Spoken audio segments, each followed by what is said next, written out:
Bonsoir à tous, soyez les bienvenus sur la chaîne du média officiel du COCAN et de la FIF. Yopougon, zone industrielle, est le berceau de l'histoire passionnante de Ahmed Ouattara, fabricant de tam-tam. Rencontre avec cet homme qui a suivi sa passion pour la musique zouglou depuis son plus jeune âge et a réussi à faire de cette passion un métier. Dans ce reportage exclusif, Ahmed Ouattara revient sur son parcours et nous plonge dans l'univers captivant de la fabrication artisanale de ces instruments.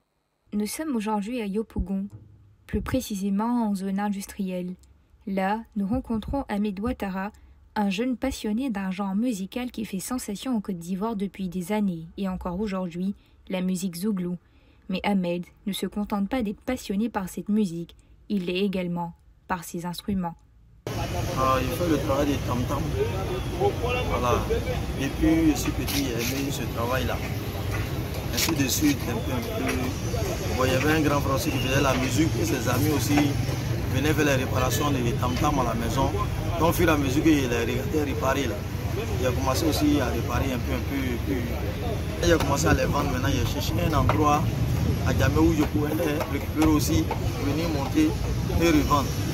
Donc, quand je suis arrivé à Djamé, il tournait, poser, demander les renseignements jusqu'à m'emmener dans un endroit maintenant où il y avait un vieux qui a trouvé là-bas et il a dit qu'il fait travailler des tam-tam, mais je vais faire les achats des bois avec lui. Vous voulez les confectionner ici pour pouvoir les vendre. C'est là qu'il m'a dit qu'il n'y a pas de problème, donc on a pris contact. Ce qui était là, comme l'argent sur moi, il a fait achat de ça. Et je suis venu au travail. Et là, ça a commencé un peu, aujourd'hui, je suis là, ça continue. Notons que la musique zouglou en Côte d'Ivoire fait encore sensation dans les années 2020, encore plus que dans les années 2000 où elle est née. À présent, rencontre avec Pascal Babalola, un jeune homme de 25 ans venu du Nigeria voisin pour réaliser ses rêves en Côte d'Ivoire. Installé à Cocody, Angré, Fingoudron, il exerce le métier de vulcanisateur. Il revient sur son parcours semé d'embûches, mais également sur son ambition de réussir et de prospérer dans son domaine d'activité. Un témoignage poignant qui met en lumière le courage et la détermination d'un immigrant à la recherche d'un avenir meilleur. Pascal Babalola est un immigré nigérian. Il vit en Côte d'Ivoire depuis plusieurs années. Pour se bâtir, il a décidé de mettre en avant son savoir-faire. À Angré-Fingoudron, Pascal travaille dans un magasin en tant que vulcanisateur. Il fait aussi de la réparation auto et moto. Nous sommes allés à sa rencontre. J'ai commencé en 2014 et j'étais avec mon patron à Yopougon. Bon, pour le moment, il m'a libéré. Et ça, je suis moi seul. Mais pour l'instant, je travaille pour lui toujours. Parce que le magasin l'appartient. C'est moi aussi le patron d'ici, on fait les dits. Donc s'il y a quelque chose, lui, il peut l'appeler. Sinon, d'ici, c'est moi qui gère. À 100%. Un garçon, tu fort dans la vie, il faut avoir le courage de ton travail. Et quel que soit le travail que tu fais dans la vie, il faut avoir tout le courage, il ne faut pas te décourager, il ne faut pas avoir la honte.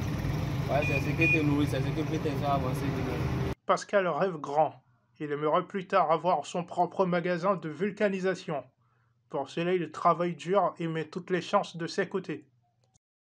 Ouattara Ali, un fabricant de chapelets, a été récemment rencontré à Bondoukou, une ville renommée pour ses mosquées. Ali a partagé sa passion pour son métier et son attachement à cette ville au riche patrimoine culturel.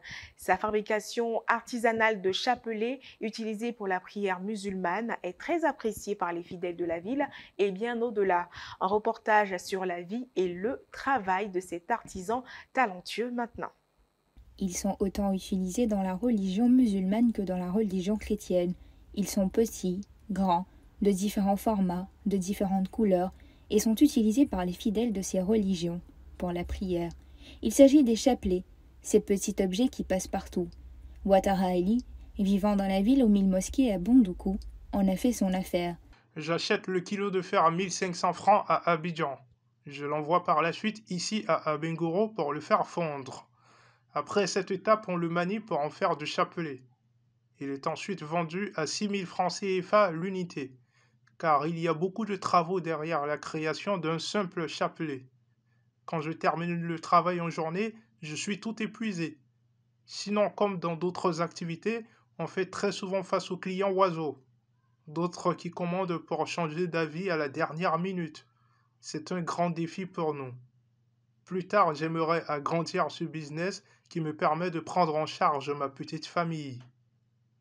De plus en plus en Côte d'Ivoire, l'on peut remarquer le remplacement des chapelets traditionnels par des chapelets électroniques beaucoup plus petits et portables. À noter que le chapelet est au départ une création indienne qui remonte à des millénaires et dont le but est de canaliser les pensées de l'homme autour d'une prière. Il a donc existé dans l'hindouisme et dans le bouddhisme bien avant d'apparaître comme support de la foi dans l'islam ou le christianisme. C'était la petite info en bonus avant de refermer ce chapitre. Merci de nous avoir suivis.